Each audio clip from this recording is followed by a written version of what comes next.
For a lot of people, the coronavirus financial meltdown has left them in a limbo state in forbearance, not really sure what's going to happen, or looking at loan modification offers that they don't understand. Right now, there's 1 million households in active forbearance, a little bit more, and over 500,000 people who are in this limbo stage where basically they're out of forbearance and they're being either offered loan modification or they're in the process of applying for loan modification and they're not really sure what's going to happen with that offer.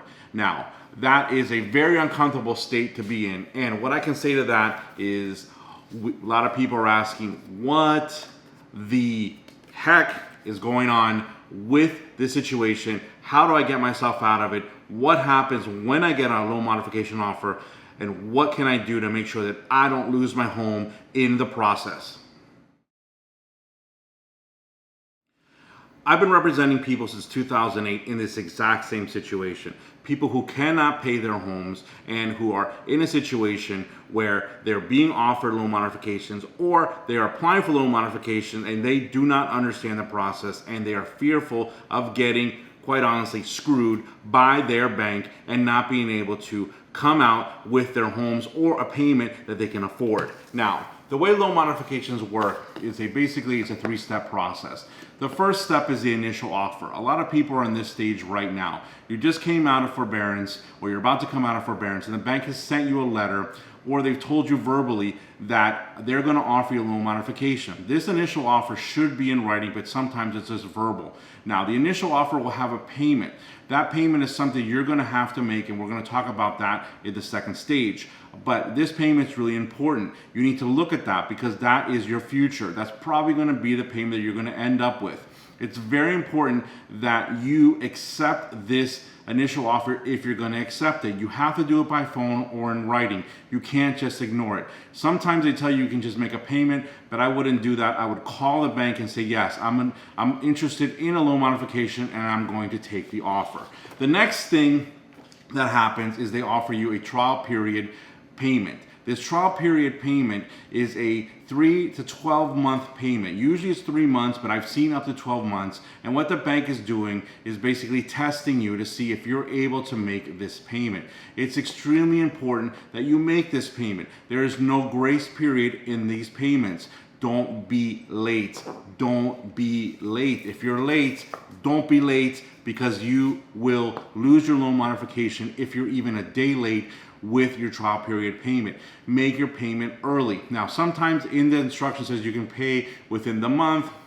You know, sometimes that's okay, fine. I wouldn't even do that. I would make your payment early. Make sure that you're not late because I've seen a lot of people get loan modifications, go through the trial period, and then at the end they were denied because they were late or they didn't follow the instructions. It's really important that you are on top of this process because if you fail to do what the bank wants you to do during the trial period payment plan, you will lose your home. They will not offer you anything else, or they might, but it's highly unlikely, and it's extremely stressful for you and your family who thought they had a loan modification. Now the loan modification is gone.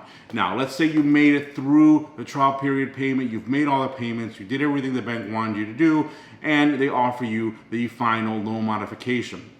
Now, this is the important thing. You need to read the final loan modification. The final loan modification is what's going to control your life because that's basically a new mortgage. Imagine this is the closing when you bought your house. This is exactly like a closing. Now you have a new mortgage. This new mortgage is your future. This is what you're going to be paying. The terms will be explained to you at that point. A lot of people don't like that because you don't really know the terms until you get to this point, such as the interest rate or the amount of years you're going to extend your loan modification, but that's the way it is. So it's really important that you, when you get the loan modification, the final loan modification, that you fill everything out, that you sign it. You usually have to notarize it because there's a legal document that's going to be put on in the public record in your county. This will be your new mortgage.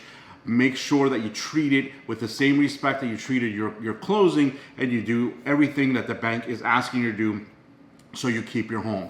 Now, we're going to talk about something that is important, and I brought a little bit up in the last little segment. We're going to start a segment called "Is That Legal?" Now, is that legal? Basically, is I'm going to answer one question that I get usually from my comments about this specific situation, and I'm going to see if it's legal. Now, the issue is here that a lot of people don't like I mentioned, that they don't get their final loan modification offer terms until they get the final loan modification. So you're making a trial period payment without knowing the interest rate or the term extension or whatever it is that the bank is offering you. Now, yes, to answer the question, it is legal. The bank is allowed to do it this way.